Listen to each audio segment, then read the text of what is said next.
Hi friends, welcome back. ഇന്നത്തെ recipe സദ്യ special കൂട്ടുകറിയാണ്. ഇത് നമുക്ക് വളരെ സിമ്പിളായിട്ട് ഉണ്ടാക്കാൻ പറ്റും. വീട്ടിലുള്ള ഇൻഗ്രീഡിയൻസ് വെച്ചിട്ട് തന്നെ, എപ്പോഴും അവൈലബിൾ ആയിട്ടുള്ള ഇൻഗ്രീഡിയൻസ് വെച്ചിട്ട് തന്നെ ഉണ്ടാക്കുക. ഇതിന് നല്ല ടേസ്റ്റാണ്. എല്ലാവരും ഇങ്ങനെ ഈ ഒരു മെത്തേഡിലൊന്ന് ട്രൈ ചെയ്ത് നോക്ക്. കൂട്ടുകറിയെല്ലാം ഇഷ്ടമുള്ളവർക്ക് ഇതെന്തായാലും ഇഷ്ടപ്പെടും. ശരിക്കും പറഞ്ഞാൽ ഇതുണ്ടെങ്കിൽ വേറെ കറികളൊന്നും ആവശ്യമില്ല. അപ്പം നമുക്കിതെങ്ങനെ ഉണ്ടാക്കാമെന്ന് നോക്കാം. ആദ്യം തന്നെ ഒരു കുക്കർ എടുത്തിട്ട് അതിലത്തേക്ക് ഒരു അരക്കപ്പ് അങ്ങനെ കടല ഇട്ട് കൊടുക്കാം. ഞാനിപ്പം ചെറിയ ക്വാണ്ടിറ്റിയിലാണ് ആക്കുന്നത്. ഇനി ഇതിലത്തേക്ക് ഒരു 1/4 കപ്പ് അങ്ങനെ വെള്ളം ഒഴിച്ച് കൊടുക്കാം. എന്നിട്ട് ആവശ്യത്തിന് ഉപ്പ് ചേർത്ത് കൊടുക്കാം.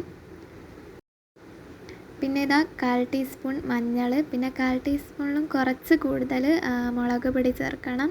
ഇനി ഇത് മിക്സ് ചെയ്ത് കുക്കർ മൂടി വെച്ച് ഒരു 5-6 വിസിൽ വേവിപ്പിച്ചെടുക്കണം.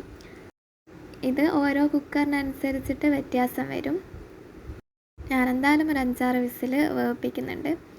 ഇനി ഒരു സോസ് പാൻ എടുത്ത് ഇതാ ഈ ഒരു പീസ് ശർക്കര ഇട്ട് കൊടുക്കണം. ഇതൊരു ശർക്കരേൻ്റെ 1/4 ഭാഗം ഉണ്ടാവും.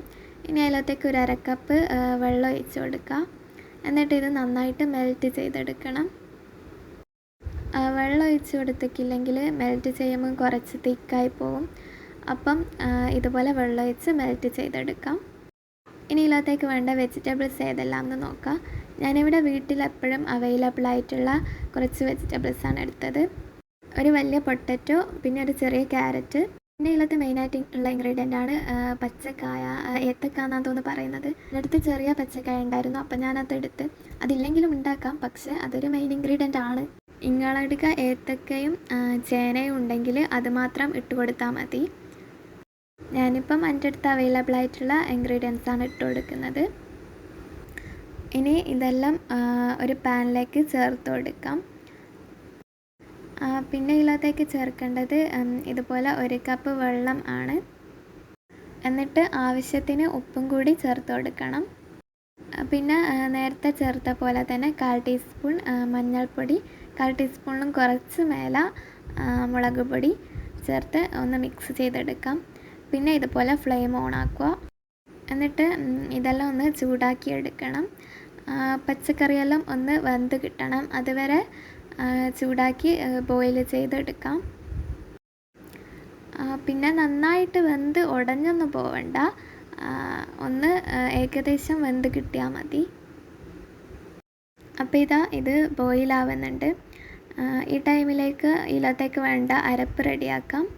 അതിന് വേണ്ടിയിട്ട് ഇതുപോലെ 1 കപ്പിൻ്റെ അടുത്ത് തേങ്ങ ഇട്ട് കൊടുക്കാം. പിന്നെ 1/2 ടീസ്പൂൺ ചെറിയ ജീരകം, പിന്നെ ഈ ഒരളവിൽ കുരുമുളക് ഇട്ട് കൊടുക്കാം. പിന്നെ ആവശ്യത്തിന് ഉപ്പും കുറച്ച് വെള്ളം ചേർത്തിട്ട് ഇത് നന്നായിട്ട് പേസ്റ്റാക്കി അരച്ചെടുക്കണം. അപ്പോൾ ഇതുപോലെയാണ് അരച്ചെടുക്കേണ്ടത്. ഇനി ഇത് മാറ്റി വെക്കാം. എന്നിട്ട് വെജിറ്റബിൾസിലേക്ക് വെന്ത് വന്ന കടല ഇട്ട് കൊടുക്കാം. പിന്നെ നിങ്ങൾക്ക് വേണമെങ്കിൽ ഇത്ര വെള്ളം ഒഴിക്കേണ്ട ആവശ്യമില്ല, ഒരു 1/2 കപ്പ് ഒഴിച്ചാൽ മതി. ഇത്ര ഒഴിക്കുമ്പം വെള്ളം കുറച്ച് കൂടുതലുണ്ടാവും. അപ്പം അത് നമ്മളിങ്ങനെ കുറുക്കിയെടുക്കണം.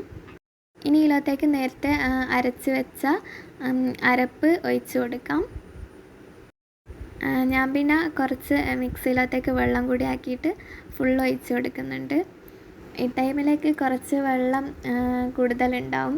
അപ്പം അതൊന്ന് ഡ്രൈ ആക്കി എടുത്താൽ മതി, കുറുക്കിയെടുത്താൽ മതി. ഇനി ഇത് നേരത്തെ ആക്കി വെച്ച ശർക്കര മെൽറ്റ് ചെയ്തതാണ്. അത് ഫുള്ള് ഇതിലത്തേക്ക് ഒഴിച്ച് കൊടുക്കുന്നുണ്ട്. ഇനി ഇത് മാറ്റി വെച്ച് ഒരു ഫ്രൈങ് പാനോ അല്ലെങ്കിൽ ഒരു ചീനച്ചട്ടിയോ വെച്ചിട്ട് ഇതിലത്തേക്ക് ഒരു 4-5 ടീസ്പൂൺ ഓയിൽ ഒഴിച്ച് കൊടുക്കാം. ഇനി ഇതിലത്തേക്ക് ഒരു 1/2 ടീസ്പൂൺ അങ്ങനെ കടുക് ഇട്ടിട്ട് പൊട്ടിക്കണം. അതുപോലെ തന്നെ സെയിം 1/2 ടീസ്പൂൺ ഉഴുന്നും കൂടി ഇട്ട് കൊടുക്കണം. അതൊന്ന് ജസ്റ്റ് കളറ് മാറിയാൽ ഇതുപോലെ 3-4 വറ്റൽമുളക് കഷ്ണങ്ങളാക്കിയിട്ട് ഇട്ട് കൊടുക്കാം. പിന്നെ കുറച്ച് കറിവേപ്പിലയും ഇതുപോലെ തേങ്ങയും ഇട്ട് കൊടുക്കാം. ഇതൊരു 1/2 കപ്പിൻ്റെ അടുത്തുണ്ടാവും ഈ തേങ്ങ. തേങ്ങ ശരിക്കും 1 കപ്പ് ഇട്ടെടുത്താൽ കുറച്ചും കൂടി ടേസ്റ്റ് ആയിരിക്കും. അപ്പം നിങ്ങളെടുക്കുമ്പം 1 കപ്പ് തേങ്ങ എടുക്കുന്നതാണ് നല്ലത്. ഇനി ഇത് നന്നായിട്ട് വറുത്തെടുക്കണം. തേങ്ങ കളറ് മാറിയിട്ട് ബ്രൗൺ കളറായിട്ട് വരണം ഇതുപോലെ. അപ്പം തേങ്ങ വറുത്തതും ഇവിടെ റെഡി ആയിട്ടുണ്ട്. ഇനി ഈ വറുത്തതെല്ലാം ഈ വെജിറ്റബിൾസിലേക്ക് ഒഴിച്ച് കൊടുക്കണം. ഇനി ഇതെല്ലാം ഒന്ന് മിക്സ് ചെയ്ത് എല്ലാം ഒന്ന് കുറുക്കിയെടുക്കണം. നല്ലോണം ഡ്രൈ ആക്കേണ്ട ആവശ്യമില്ല, കുറച്ചൊന്ന് ഇതാക്കിയെടുത്താൽ മതി. അപ്പം കൂട്ടുകറി ഇവിടെ റെഡി ആയിട്ടുണ്ട്. ഇത്രയേ ഉള്ളൂ, സിമ്പിളായിട്ട് ഉണ്ടാക്കാം. അപ്പം ഇത് നിങ്ങൾക്ക് കാണുമ്പം തന്നെ മനസ്സിലാവും, നല്ല ടേസ്റ്റാണ് ഇതിന്. എല്ലാവരും ഒന്ന് ഇങ്ങനെ ഒന്ന് ഉണ്ടാക്കി നോക്കുക. ഇനിയിപ്പം പച്ചക്കായയും ചേനയും ഒന്നും ഇല്ലയെന്ന് വിചാരിച്ചിട്ട് ഇതുണ്ടാക്കാണ്ടിരിക്കേണ്ട ആവശ്യമൊന്നുമില്ല. ഉരുളക്കിഴങ്ങും ക്യാരറ്റും ഉണ്ടെങ്കിൽ തന്നെ ഉണ്ടാക്കാൻ പറ്റും. നിങ്ങളടുക്ക് അതെല്ലാം അവൈലബിൾ ആണെങ്കിൽ അതെടുത്താൽ മതി. അപ്പം വീഡിയോ ഇഷ്ടപ്പെട്ടാൽ ലൈക്ക് ചെയ്യുക, ഷെയർ ചെയ്യുക. ഇനിയും ഇതുപോലത്തെ വീഡിയോസിന് വേണ്ടിയിട്ട് ചാനൽ ഒന്ന് സബ്സ്ക്രൈബ് ചെയ്യുക. അപ്പോൾ ഇൻഷാ അല്ലാഹ് നെക്സ്റ്റ് വീഡിയോ കാണാം. ബൈ.